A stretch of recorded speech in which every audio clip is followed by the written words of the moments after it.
ગાંધીના ગુજરાતમાં ગાંધીના વિરોધી અને ગૌરવવંતી ગુજરાતની જનતાની આંખોમાં ધૂળ નાખનાર આરએસએસનું રમકડું ભાજપને નફો કરાવનાર વેપારી કેજરીવાલને ગુજરાતમાં પગ મૂકવાનો નૈતિક અધિકાર નથી.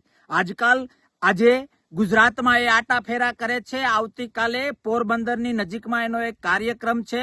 ત્યારે કેજરીવાલ સાહેબને મારે કહેવું છે કે પોરબંદર જઈને ગાંધીજીના જન્મ સ્થળ પર જઈને ગાંધીજીની માફી માંગો અને જાહેર જનતાને જણાવો કે શા માટે તમે ગાંધીનો વિરોધ કરો છો.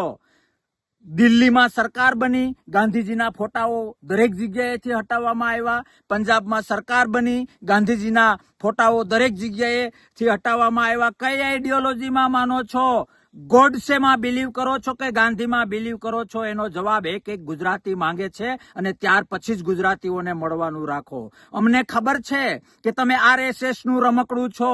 અમને ખબર છે કે તમે ભાજપને નફો કરાવવા માટે અને કોંગ્રેસના મત તોડવા માટે ગુજરાતી યુવાનને ગેરમાર્ગે દોરવા માટે ગુજરાતમાં આવો છો.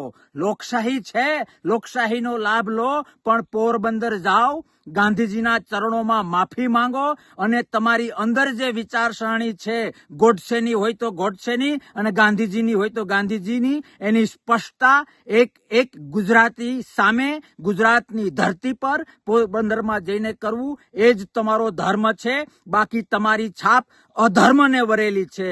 તમારી છાપ ક્યાંક ને ક્યાંક બીજી પાર્ટીઓને તોડવા માટેના એજન્ટ તરીકે વરેલી છે. એમાંથી બહાર આવવું હોય અને સાચા ગાંધી સેવક હો અને ગુજરાતીનું અને ગુજરાતી લોકોનું હિત ઈચ્છતા હો તો પોરબંદર જઈને માફી માંગવી એ તમારો ધર્મ છે. બાકી એક ગુજરાતી જાણે છે કે તમે કોના માટે કામ કરો છો, કોના ઈશારે કામ કરો છો, તમે કઈ રીતે ગુજરાતના નવયુવાનોને ગેરમાર્ગે દોરો છો, એ દરેક બાબત દરેક ગુજરાતી જાણે છે.